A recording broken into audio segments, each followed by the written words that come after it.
What if I told you that on the third day of the second week in Bahrain, Charles Leclerc sent a message so forceful that even Lewis Hamilton ended up shocked when he got out of the car? Because while one set the fastest lap of all the tests with brutal authority, the other discovered that the SF26 is not a docile car. It is a beast that requires immediate adaptation. Are we facing the Ferrari that can fight for everything in 2025, or a car so sharp that only one of its drivers really knows how to squeeze it out? Stay, because what happened in Sakhir completely changes the Ferrari narrative. The second week of testing in Bahrain, specifically the third day in Sakhir, was not just another preseason day. It was the moment when Ferrari stopped speaking in whispers and decided to send a direct message to the entire grid. Because until that moment, the dominant narrative revolved around McLaren as a solid reference and Red Bull as a dangerous unknown. Ferrari was in that group, but not as the absolute protagonist. That changed in a matter of one lap. Charles Leclerc came out with the C4 compound and posted a 1 minute and 31.992 seconds that not only placed him at the top of the day's table, but ended up being the absolute best record of the 2 full weeks of testing. It wasn't a tenth here or there. They were approximately 0.8 over Norris and more than a second over Verstappen. In the preseason, those differences are rarely a coincidence. But the most important thing was not the margin, it was the visual and technical sensation that the SF26 conveyed in his hands. In the fast corners of Sakhir, especially in the changes of direction and long supports, the Ferrari was planted, stable, with a front axle that bit the asphalt without hesitation. There were no overcorrections, no nervous oversteers, no desperate micro-adjustments. It was a car that seemed to go exactly where the driver put it. And when that happens in a test, where normally the teams are still exploring limits, it means that the basis of the car is well established. But this is where this act becomes more interesting. Because that lap was not an empty glory run to look for headlines.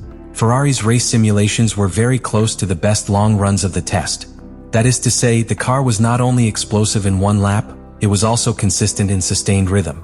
And that completely changes the reading. A car that only shines in qualifying can be spectacular, but strategically fragile. A car that combines pure pace and long-run stability becomes a real candidate. Now, inside the red box, the story was not identical on both sides of the garage. While Leclerc conveyed total confidence, a feeling of control and mastery of the car's behavior, on the other hand, Lewis Hamilton was still in the fine deciphering phase. We are not talking about alarming slowness or crisis. We are talking about nuances. And in Formula One, nuances are everything. Hamilton came from a very different technical architecture at Mercedes for years. Changing not only the equipment but also the chassis philosophy, aerodynamic balance and front-end response is not a minor detail. The SF26 seems to reward an aggressive corner entry style, a quick transition from accelerator to brake, and an almost instinctive confidence in front support at high speed. That is a territory where Leclerc feels natural. For Hamilton, it is still ground being explored. And here is the key point of Act 1. Ferrari has built a car that is fast, but not necessarily intuitive for anyone from the first kilometer. It is not a plug-and-play single-seater. It is a car with character. It has an optimal operating window that, when reached, unlocks enormous potential. But outside that window, it requires adaptation. Furthermore, the team's own speech was cautious. No exaggerated celebrations, no triumphalist declarations. It was insisted that they had not shown everything, that the real reference will be the first Grand Prix, that the fuel load and compounds influence the final reading. That contrast between the forcefulness of telemetry and verbal caution is usually a symptom of something clear. They know that they have speed, but they are still validating that that speed can be transferred to any context.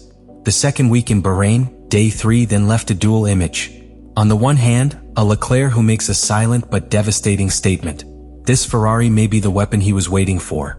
On the other hand, a Hamilton impacted not by a weakness, but by the demands of the car, by the level of precision it demands to get the most out of it. And when a 7-time champion feels like he hasn't yet unlocked his machine's full potential, that's not bad news, it's a warning. Because if, with adaptation in process, Ferrari was able to set the absolute best time in the tests, the question that is beginning to bother the rest is not whether they are fast. The question is how much more leeway there is when both pilots are fully synchronized with the SF26. Because here we are not just talking about a fast lap. We are talking about technical architecture, design philosophy, and a clear direction from Ferrari. The SF26 is not a timid evolution. It is a car that was born with a very stable platform, a lighter chassis, and an aerodynamic base designed to allow aggressive development during the season. This decision has direct consequences on behavior on the track. In Sakhir, the car showed a very lively response from the front axle. In medium and high-speed curves, insertion was immediate. The nose entered decisively and the rear axle accompanied without breaking down. That is pure gold for a driver like Leclerc, who bases much of his speed on maintaining high minimum speed in the corner and attacking the apex with absolute confidence in the front charge.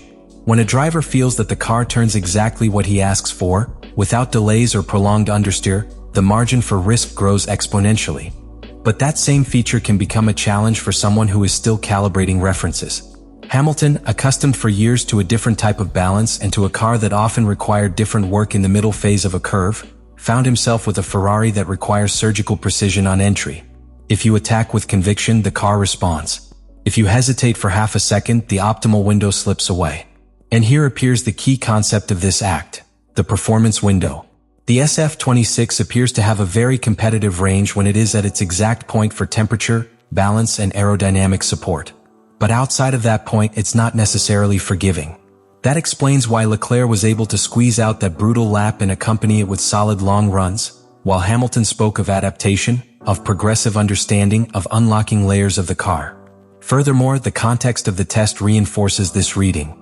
Ferrari did not simply seek a headline lap.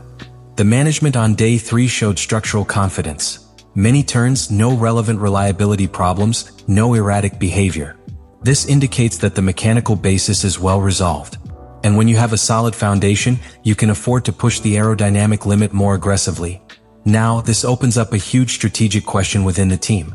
If the car is born aligned with Leclerc's natural style, what room for adjustment is there to bring it closer to Hamilton's taste without compromising the technical identity that gave them that explosive performance in Bahrain?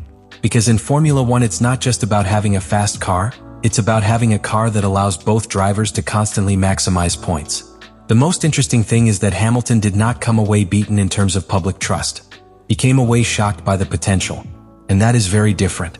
When an experienced driver recognizes that the car has real speed, but is still in the process of adaptation, what he is saying between the lines is that there is room for growth. And that margin, if it materializes, could make Ferrari much more dangerous than it already showed in Sakhir. And then we get to the point where everything fits together. Because the second week in Bahrain, especially that third day, was not simply a display of speed. It was an internal revelation for Ferrari and a silent warning for the rest of the grid. What we saw was not just a fast lap. It was confirmation that the SF26 has a high ceiling, but that this ceiling is not reached by chance.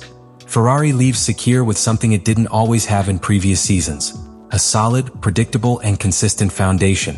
The car made it possible to accumulate laps, carry out long competitive simulations, and, at the same time, set the absolute best time of the test. That means it doesn't depend on a single ideal scenario. It has structure. It has technical coherence. And above all, it has development potential. But the true core of this final act is not in the time of 1 minute and 31.992 seconds. It is in the human and technical contrast inside the garage. Because while Leclerc showed that he can now push the SF26 to the limit without hesitation, Hamilton understood that this Ferrari does not give anything away. It requires total adaptation. It requires changing references, adjusting instincts, and reinterpreting the way of attacking each curve. And this is where the story becomes dangerous for rivals. Because if Ferrari was already able to lead the table with one driver completely synchronized and another still in the process of adaptation, the logical projection is disturbing. What happens when Hamilton finishes understanding exactly how to activate that optimal performance window? What happens when both sides of the box are drawing 100% from the same technical package? Furthermore, there is a strategic element that we cannot ignore. Ferrari decided to prioritize a stable platform over an extreme concept from the beginning. That means that the evolutionary margin during the season could be greater than in previous years. If the car is born healthy, the updates are better integrated. If the correlation between simulator and track works, growth is cumulative, not chaotic. And that changes the narrative from a fast but irregular team to a fast and structurally prepared team. The second week of testing in Bahrain, and especially that third day that changed the narrative, left us with a clear and forceful conclusion. Ferrari has not only built a fast car, it has built a car with an identity. The SF26 is not a circumstantial single-seater that shines under perfect conditions. It's a machine with a solid technical foundation, aerodynamic consistency, and a performance window that, when activated, puts you squarely in the conversation for everything. Charles Leclerc's 1 minute and 31.992 seconds lap was no mere preseason headline. It was a structural statement. It showed that the car has load at high speed, stability in changes of direction and consistency in long runs. It showed that Ferrari does not need to hide behind cautious speeches to justify its performance. The speed is there. It is tangible. Ferrari leaves Bahrain with something it hasn't had for a long time: pure speed, long-run consistency, and a technical structure that seems well-born. It's not empty hype. It is not winter illusion. It is a technical signal backed by data and sensations on the track. Let me know in the comments what you think about all this.